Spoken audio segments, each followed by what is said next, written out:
নমস্কাৰ বন্ধু বান্ধৱীসকল, আমি আহিছোঁ মন্দিৰলৈ আৰু জেঠ মাহৰ প্ৰতি মাহে মন্দিৰত নাম ধৰা হয় আৰু এই নাম উপলক্ষে মায়ে মন্দিৰত এভাগ শৰাই আগবঢ়াইছে ঘৰখনৰ মংগলৰ কাৰণে আৰু গৈ পাই দেৱোবতাই দিগলৈ সেৱা কাঢ়িছে। আমি সেৱা কৰা দেখি কিনে সিও কাঢ়িছে আৰু এতিয়া মন্দিৰলৈ গৈ নাম ধৰা দেখি সি নাম ধৰিব ওলাইছে। ইমান যে মৰম লাগিছে।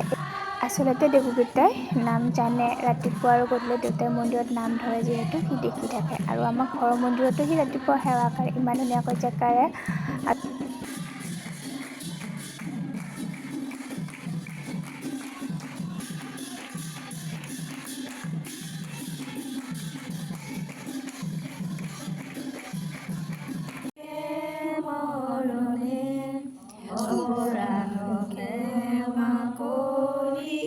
তুমি দয়াশীলা কৰি মোক ৰক্ষা কৰি ওচৰণে ৰাম মোক ৰক্ষা কৰি ওচৰ।